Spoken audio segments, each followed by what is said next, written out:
এখন এটা যে হঠাৎ করে বন্ধ করে দিব, এই গাড়িটা দিয়া আমার পুরো পরিবার চলে। আমার বউ আছে, আমার দুটো বাচ্চা কাচ্চা আছে, আমি এদেরকে লেখাপড়া করাই, মাদ্রাসা পড়াই পোলাপান এই অটোরিক্সার কামাইতে। এখন যদি হঠাৎ কইরা বন্ধ করে দেয় তাহলে এই সরকার তারা আমাকে পেড়ে লাথি মারে।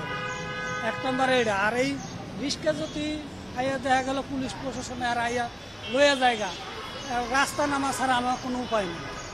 ছাত্র আন্দোলন কি হয়েছে, এর থেকে মনে হয় যে ডবল আন্দোলন হইব। এই রিক্সাওয়ালারা যদি একবার চেতে তাহলে দেশে আরও ভয়াবহ সৃষ্টি হইব। কয় দিক দিয়ে গ্যাঞ্জাম শুরু করছে, এক গ্যাঞ্জাম তো লাগবে আমরা জানি, ইস্তেমানিয়া তো এক গ্যাঞ্জাম।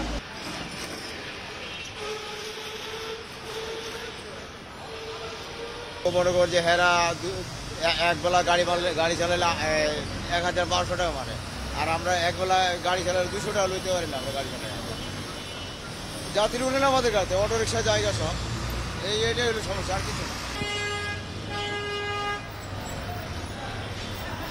যে এখন বর্তমান যে অবস্থা চলতেছে আপনি দেখতে পাচ্ছেন, আমি কালকে শুনছিলাম যে অটো রিক্সা বন্ধ হয়ে যাবে।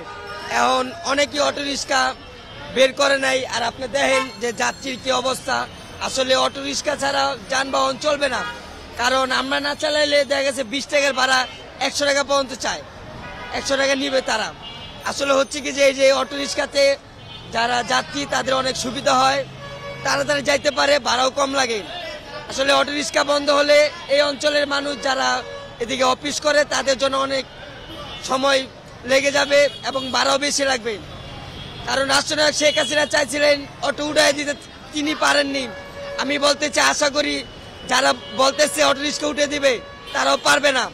কারণ অটো রিক্সা বন্ধ হলে এখানে অনেক বিশৃঙ্খলা সৃষ্টি হবে। এখন বাংলাদেশে ছিনতাইকার অনেক বেড়ে যাচ্ছে, ভালো ভালো লোক রিক্সা চালায় ভাত খায়, দেখা গেছে যে আরো বাইরে যাবো ছিনতাইকার।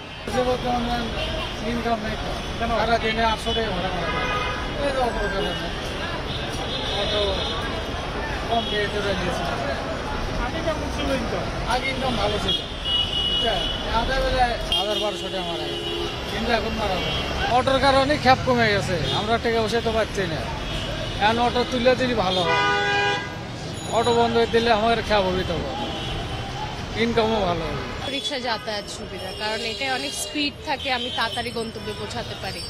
আর হচ্ছে প্যাডেল রিক্সা কি আপনার ওটা অনেক আস্তে চলে, বাট ওটাই ঘুরতে মজা, কিন্তু কোথাও যাওয়ার জন্য আপনার হচ্ছে অটো রিক্সাটা বেস্ট। প্রত্যেক জিনিসের একটি খারাপ সাইড থাকে, একটা ভালো সাইড থাকে। তা আমি মনে করি যে অটো রিক্সা যে স্পিডে চলে, একটা হচ্ছে গন্তব্যে আমরা তাড়াতাড়ি পৌঁছাতে পারি, আর একটা হচ্ছে তারা অনেক আনসেফলি চালায়, অনেক জোরে চালায়, যেটা হচ্ছে আমাদের জন্য একটু ক্ষতিকর। কিন্তু সময়ে পৌঁছাতে হলে তো নিতেই হবে একটু রিস্ক, এটাই। বন্ধ হওয়া ভালো, কারেন্টের বিদ্যুৎ খুব খরচ হয়, তারপর ওইগুলোতে রিস্কও থাকে অনেক, ওরাও খুব স্পিডে চলে, রাস্তাঘাটে অ্যাক্সিডেন্ট ওরা বেশি করে।